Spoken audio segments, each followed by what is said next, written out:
Hi, Randy Burke here again, CEO of DCS Global. Very interested in spending more time with you on understanding cleaning service fees. I think you're going to find this pretty interesting. There's not a lot of information around this. So when you really look at it, often it's complicated for sure and confusing, even for professionals. And I'll explain why as we go forward, but there's a lot really that can be changed that is variable over time and all throughout the contract. But yeah, basically when you start off, what is the contract? Fixed price, cost plus, hourly. There's a variety of different sort of levels. So start off in understanding that first. And, most often it's fixed price.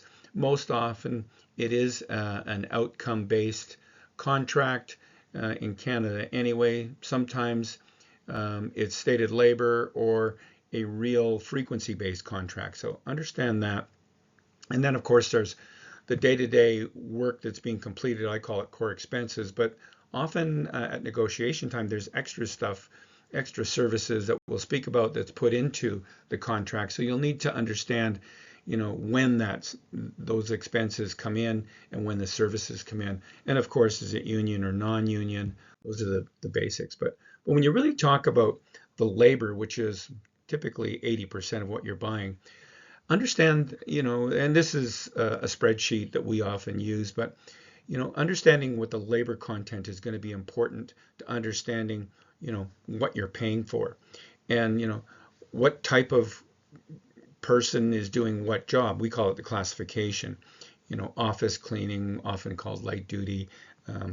Garbage removal often is a male heavy duty, but it's flexible there. And then supervision, management, all of that. And how often are they there? And what days a week, and how many hours a day, all of that. And what should they be paid? And generally, they should be within that framework that's understood in your original contract. And typically, you could start a little lower than that, and they work up to that wage that is stated. Benefits are important. Are they included or not included? Is it just taxi, PP, UIC, or is it a unionized agreement or something in the middle? And then, what is the work that gets done, the daily cleaning, all that's there, but often project work is scheduled, carpet cleaning, window cleaning, and sometimes they can get away from you in terms of understanding what you bought and what's included in your core price. And then, of course, subcontracting itself is often a part of the work is subcontracted, like window cleaning or maybe carpet cleaning, or maybe the whole job. So that's the basics in my mind from a labor point of view that you need to understand. And then looking at what other services are in there. There may be additional labor that goes in from time to time for a construction clean. It could be a variety of special tenant services that you're paying for. And of course, sometimes the tenants have their own services that they pay for. And then, the supply systems, typically for consumables, toilet tissue, hand towels, things like that, it's either a cost plus, so the contractor's supplying them at a rate that they're paying plus 5 to 10% markup, depending on the volume typically, or the client is paying for them. And then again, when you look at the training, some have some pretty specific requirements. We sort of say nuclear, biological, chemical, special risks. So is there special training required, before startup or ongoing? Retraining on safety systems and such. So those are costs and often can be in there.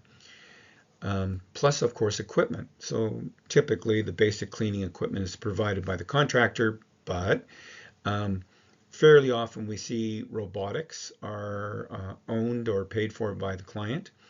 You look at other very specialized equipment, communications equipment, for instance, radios, things like that. Sometimes there's a computer on site that is provided by the contractor, vehicles, So yeah, understanding what is built into the cost and what is not is important. And of course, quality control is getting increasingly sophisticated. So is there a program that the contractor is required to use, an FM reporting program that they have to have a license? Often those costs are extra. Um, or even certain computerized quality control programs that are specific to janitorial.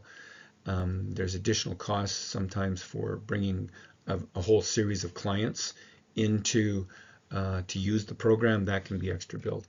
So there's a few items of extra costs, but there's more.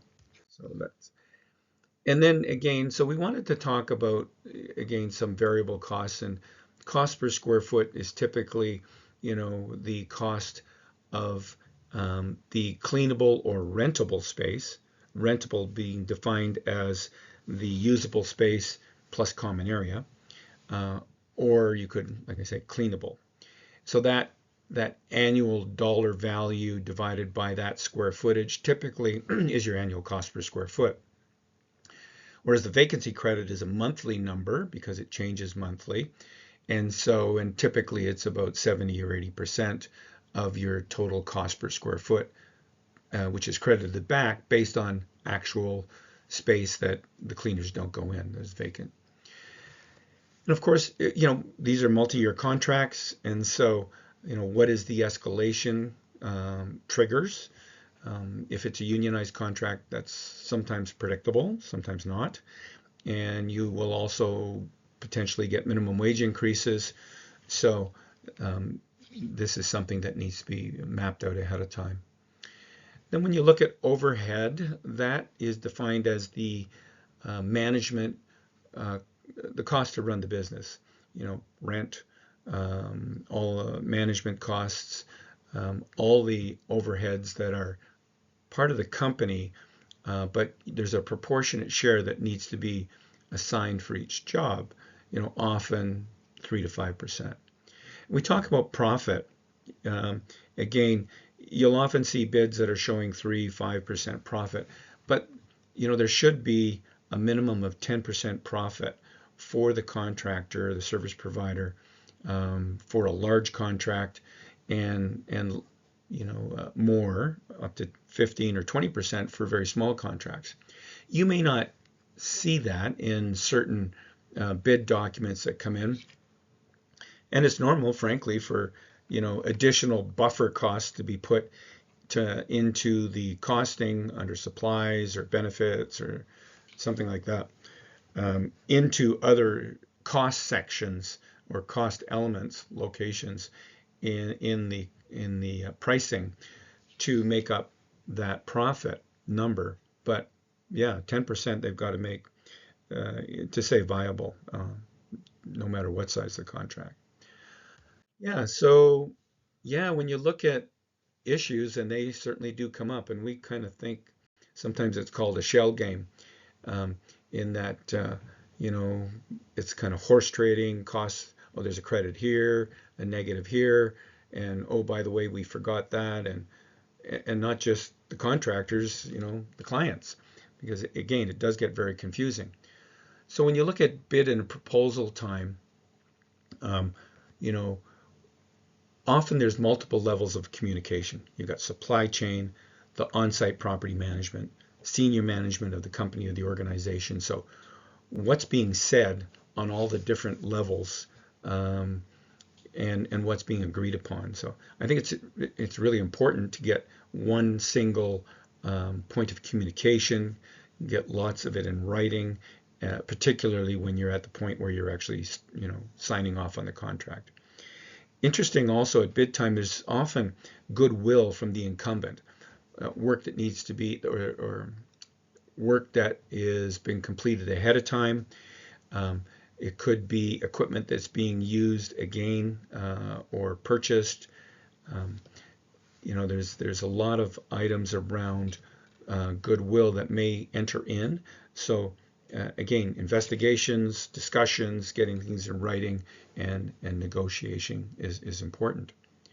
During the term, yeah, things change. Specifications, building usage, wage rates, benefits, new equipment comes in, new systems and tools around quality control, some of the things I mentioned. So it's important to memorialize these. Um, and if there is what I call horse trading going on, um, there should be something, addendums put in writing, so that, again, that continuity of understanding of the costs is recorded. And then, yeah, renegotiation. In our view, there should be a complete rebid, recalculation. And if there's any old value to clarify, do so, and make note in the actual pricing, so that it's clearly understood, again, what's a carry forward and what's new. And at termination, so, okay, is the building a mess? So is there a building upgrade required, and who pays? Typically, the outgoing contractor, if they are going, in fact, should bring the building up to standard. Occasionally they're not capable, and there's an exit credit against the last invoice. And sometimes it's just, oh, let's get on with it and bring the new people in. But it's kind of unfair to have the new contractor, unless they've actually put an upgrade price into their price, carry the upgrade, the work, the materials to actually clean a building to where it meets normal standards, and you can now start to do the regular cleaning under the price that was quoted. And typically there may be some liabilities, holdover liabilities from a slip and fall, insurance, whatever. So again, these are all things at termination that you want to get clear. And yeah, the last point is really about keeping your tenants. Often what will happen is there may be something owed to a tenant by an incumbent or an outgoing contractor. So yeah, you want to understand what's happening in that direct relationship between service providers and tenants. Certainly any additional prices and contracts, dishwashing or day service or anything like that. That's important, so that there's continuity and no surprises. So yeah, I mean, that's the upside, or the up in general, what we've got going in terms of understanding service fees. But yeah, here's our team. We'd love to answer questions. Call us, let us help you out. Yeah, and up next, you can see the first 4 chapters that have gone. And yeah, we'll look forward to seeing you as we move forward. Thanks again.